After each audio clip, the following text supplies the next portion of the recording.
আসসালামু আলাইকুম বন্ধুরা। প্রধানমন্ত্রীর কার্যালয়ে চাকরির নিয়োগ বিজ্ঞপ্তি প্রকাশ করা হয়েছে, যেখানে মূলত অষ্টম শ্রেণীর উত্তীর্ণ শিক্ষার্থীরাও আবেদন করতে পারবেন। তো এখানে বেশ কিছু নিয়োগ বিজ্ঞপ্তি প্রকাশ করেছে। আমি সর্বশেষ নিচ থেকে পড়ে শোনাচ্ছি। পরিচ্ছন্নতা কর্মী, গ্রেড হলো 20, বেতন ৮,২৫০ টাকা থেকে ২০,০১০ টাকা পর্যন্ত। এখানে অষ্টম শ্রেণীর উত্তীর্ণ শিক্ষার্থী, তবে অভিন্ন সম্প্রদায় ধর্মীয়কে অগ্রাধিকার দেওয়া হবে যেটা। তারপরে অফিস সহায়ক নেওয়া হবে, বেতন স্কেল হচ্ছে ৮,২৫০ টাকা থেকে ২০,০১০ টাকা পর্যন্ত। এখানে নেওয়া হবে 5টি।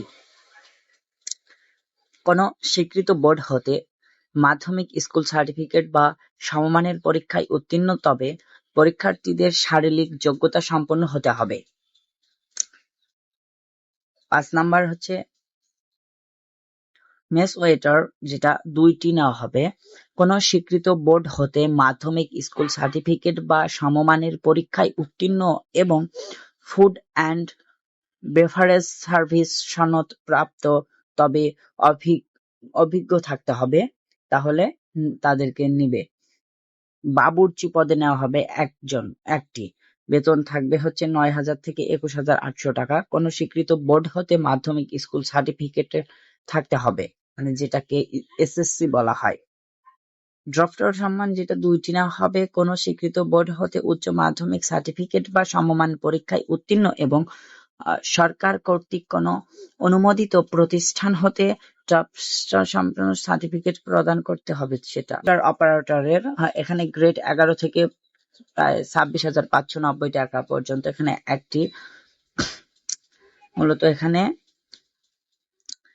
কোন স্বীকৃত বিশ্ববিদ্যালয় হতে অন্যতম দ্বিতীয় শ্রেণী বা সমমানের সিজিপিএতে স্নাতক বা সমমানের ডিগ্রি, মানে কম্পিউটার ব্যবহারের দক্ষতা, সাতলিপি প্রতি মিনিটে 50টি বাংলা শব্দ এবং ইংরাজি 80টি শব্দের গতি, এবং কম্পিউটারের মুদ্রান্তর প্রতি মিনিটে বাংলা 25টি শব্দ এবং ইংরাজি 30টি শব্দ টাইপ করতে হবে। উচ্চমান সহকারী গ্রেড বেতন স্কেল গ্রেড 13-তে বেতন হচ্ছে 11 থেকে 26,900 একটি। এখানে কোন স্বীকৃত বিশ্ববিদ্যালয় হতে অন্যত্র দ্বিতীয় শ্রেণী বা সমমানের সিজিপিএতে স্নাতক বা সমমানের ডিগ্রি, কম্পিউটার ব্যবহারের দক্ষতা এবং কম্পিউটারের মুদ্রাক্ষণ প্রতি মিনিটে বাংলা 25টি শব্দ এবং ইংরাজি 30টি শব্দের গতি তার থাকতে হবে। আবেদনের যে নিয়মাবলী দিয়েছে 2 নম্বরে, আবেদনের ফর্ম পূরণ এবং পরীক্ষায় অংশগ্রহণের ক্ষেত্রে নিম্ন বর্ণিত যে শর্তাবলী অবশ্যই অনুসরণ করতে হবে। এটা মূলত আপনারা নিজেরা পড়ে নিন, এটা আমি দিয়ে রাখবো এবং আবেদনের লিঙ্কগুলোও দিয়ে রাখবো। এই 5টা পেজে আমি দিয়ে রাখবো পিডিএফটা। আপনারা এটা সুন্দরভাবে পড়ে নিতে পারবেন, যে তারা কি কি বলেছে। এটা সুন্দরভাবে পড়লে আপনারা বুঝতে পারবেন।